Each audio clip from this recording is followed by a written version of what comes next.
નમસ્કાર, આપ જોઈ રહ્યા છો સીએનસીટી ગુજરાત. ગુજરાતના ગુંડાઓ ચેતી જજો, પોલીસ હવે સિંઘમના રૂપમાં જોવા મળી રહી છે.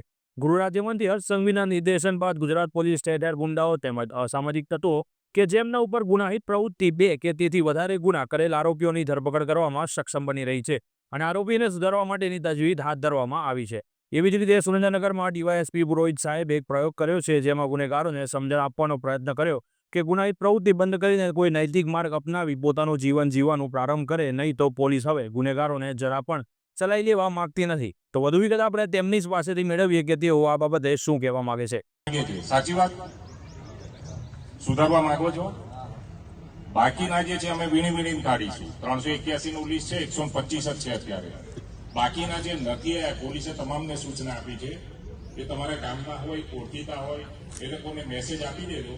અઠવાડિયાની અંદર દુનિયાના ગમે તે છેડામાં હશે, શોધી નાખીશું, ગુના બીજા દાખલ કરીશું. પોલીસની સૂચનાની અમલવારી નહીં કરવી એનો પણ એક ગુનો દાખલ થાય છે નવા કાયદા પ્રમાણે. એટલે એ લોકોને કહી દેજો. એટલે ટૂંકમાં એ લોકોની ધારણા એવી છે કે અમારે સુધારવું. એટલે જો નવા ગુના કર્યા અને પાછળનો રેકોર્ડ નીકળ્યો 111 બાર લાગી ગઈ તો સમજી લેજો તમે 5-6 વર્ષ માટે અંદર થયા.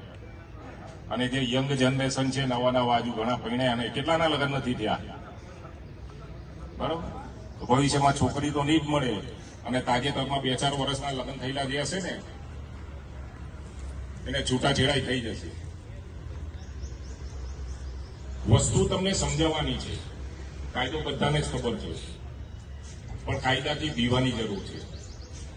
કે હું તો ગયો તો ગુનો કરીને 24 કલાકમાં છૂટી ગયો, 48 કલાકમાં છૂટી ગયો, ચાર્જશીટ પહેલા છૂટી ગયો, 6 મહિનામાં છૂટી ગયો.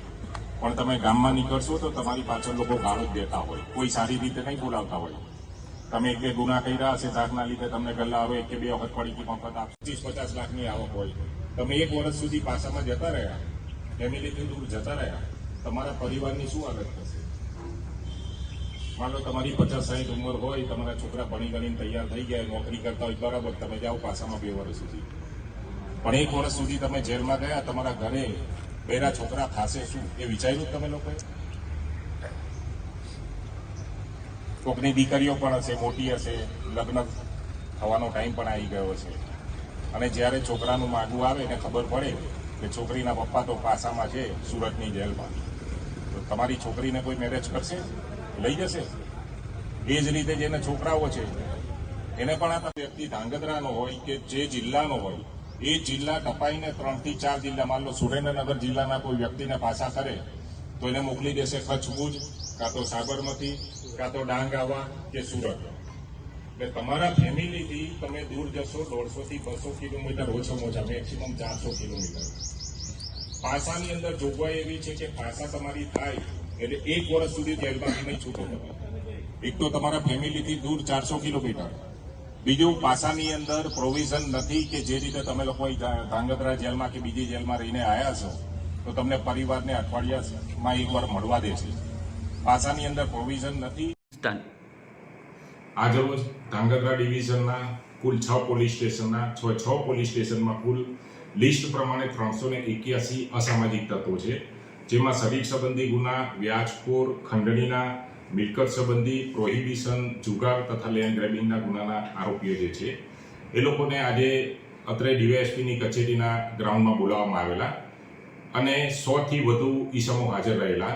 જે તમામ ઈસમોની મિટિંગ લીધેલ છે અને તેઓએ ભૂતકાળમાં જે ગુના કરેલા છે તેની માહિતી મેળવી અને ભવિષ્યમાં તેઓએ કેવી રીતે રહેવું, સમાજને કઈ રીતે ફાયદારૂપ થવું તથા કાયદામાં પાસા તળીપાર વિશેષ જોગવાઈઓ જે છે ગુજસીટોક એની પણ સમજ કરવામાં આવી કે ભવિષ્યમાં તમે બીજા કોઈ ગુના કરશો તો BNSની કલમ પ્રમાણે પણ 112 અને 113 મુજબ અને 111 મુજબ કાર્યવાહી થશે અને લાંબા સમય સુધી તમે જેલમાં રહેશો તો તમારા પરિવારના સભ્યોનું શું થશે તે બાબત પર સમજ કરવામાં આવી છે. અને મોટાભાગના જે હાજર 100 થી વધુ ઈસમો હતા એ લોકોએ ગેરંટી આપી છે કે અમે ભૂતકાળમાં જે ભૂલ કરી છે ભવિષ્યમાં નહીં કરીએ અને અમારાથી કંઈક ભૂલ થઈ જશે તો એ સુધારવા અમે પ્રયત્ન કરીશું અને અમને પોલીસને ગેરંટી આપી છે કે હવે ભવિષ્યમાં અમે કોઈ પણ ગુના નહીં કરીએ. ને આવનારા સમયમાં સર આ લોકો બીજી ગેરપ્રવૃત્તિ કરે તો આમની ઉપર પોલીસ શું એક્શન લેશે? આજે જે ઈસમોને બોલાવવામાં આવેલા હતા એ તમામની વિરુદ્ધમાં 2 કે તેથી કોઈ પણ હેડના ગુના દાખલ છે. જો ભવિષ્યમાં હવે કોઈ પણ પ્રકારની પ્રવૃત્તિ ગેરકાયદેસર કરશે ને ગુના દાખલ થશે તો બીએનએસની 111 અને 12 કલમ લગાવવામાં આવશે, જેની અંદર ઓછામાં ઓછા 1 વર્ષ સુધી નામદાર કોર્ટ પણ જામીન આપતી નથી. તેમજ જે લોકો વિરુદ્ધ પાસા કે તડીપારની કાર્યવાહી થઈ શકશે એમને પાસા અને તડીપાર કરી અને સુરેન્દ્રનગર સિવાયની અન્ય જિલ્લાઓની જેલમાં પણ એમને મોકલીને કાર્યવાહી કરવામાં આવશે.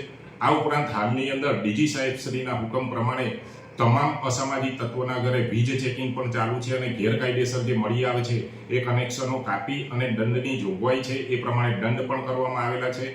અને નગરપાલિકા અને સ્થાનિક પંચાયતને સાથે રાખી અને જે પણ અસામાજિક તત્વો છે એ અસામાજિક તત્વોએ પોતાના રહેણાંક કે આજુબાજુ ઓફિસ કે દુકાનોની અંદર કોઈ પણ પ્રકારનું ગેરકાયદેસર બાંધકામ bureau chief CNCC Gujarat, Patan.